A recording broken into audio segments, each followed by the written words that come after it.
ciel se charge, le Doc News capte chaque nuage. Prévision, tendance, on analyse. De la météo aux grandes crises. Des courants d'air aux ondes marines. On suit les tempêtes et les ouragans qui s'alignent. Salut à toutes et à tous, c'est le Doc News pour de la news, mais pas vraiment de la news, c'est pour plutôt une petite vidéo pédagogique pour ceux qui ne comprendraient pas c'est quoi le calendrier de météorologique. Et oui, nous avons deux calendriers, un normal et un météorologique. Moi je me base plus sur celui de la météorologique, et comme vous voyez le petit texte dynamique, le calendrier météorologique, tu le connais.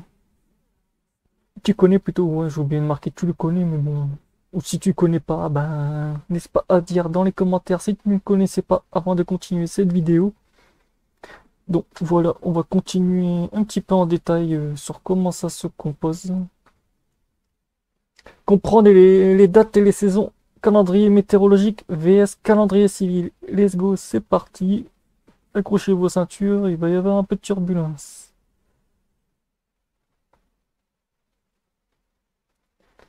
Les saisons peuvent être définies de deux manières principales, selon la météorologie ou selon le calendrier civil. Ces deux approches répondent à des besoins différents qui est utile de comprendre. Les saisons météorologiques, numéro 1, une approche pratique.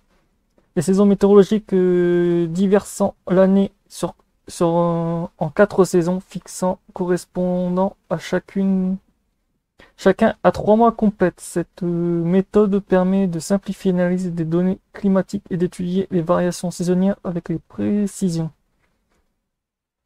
Printemps météorologique du 1er mars au 31 mai. Été météorologique du 1er juin au 31 août. Automne météorologique du 1er septembre au 30 novembre. Hiver météorologique du 1er décembre au 28 février, dont nous sommes actuellement. Au moment où je règle cette vidéo, ben nous sommes encore ici jusqu'au le 30 novembre. Nous serons encore en automne météorologique sur le papier. Donc voilà. Ces dates sont. Après, on a le hiver météorologique du 1er décembre au 28 février, 28 ou 29 février en fonction des décalages des mois. Ces dates sont immuables et basées sur les variations de température moyenne, ce qui facilite le travail des scientifiques et climatologues. Saison du calendrier civil et une approche astronomique. Dans le calendrier civil, les saisons sont définies des événements astrologiques liés à la position de la Terre par rapport au Soleil, les solstices été et hiver, et les équinoxes printemps et automne. Ces dates varient légèrement chaque année en raison des cycles solaires.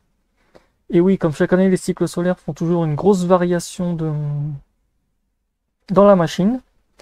Printemps civil du 20 ou 21 mars, équinoxe de printemps, ou du 20 au 21 juin, solstice d'été. Été civil du 20 ou 21 juin au 22 ou 23 septembre, équinoxe d'automne. Automne civil du 22 au 23 septembre, du 22 au 23 septembre ou du 21 au 22 décembre, solstice d'hiver. Hiver civil du 21 au 22 décembre ou du 20 au 21 mars, équinoxe de printemps. Les dates varient légèrement chaque année en raison de la durée exacte de l'année solaire de 365,242 jours. Pourquoi deux systèmes? L'approche météorologique est utilisée pour simplifier les études climatiques, en effet regroupées par les saisons par mois entier, et permet une cohérence statique dans les données. L'approche de l'astronomie est un peu plus précise pour observer les changements naturels comme la durée des journées ou les moments où la lumière solaire est la plus directe. En résumé, en gros, les saisons météorologiques offrent une simplification utile pour les études climatologiques, tandis que les saisons civiles suivent les cycles solaires naturels qui influencent notre environnement quotidien. Chaque système a sa logique et son utilité, selon le contexte dans lequel on l'utilise. Donc voilà, c'est tout pour cette petite... pour parler d'équinoxe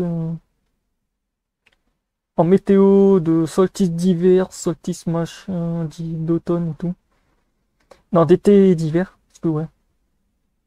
Comme vous l'avez pu remarquer, on a beaucoup de saisons dessus aussi. C'est un peu...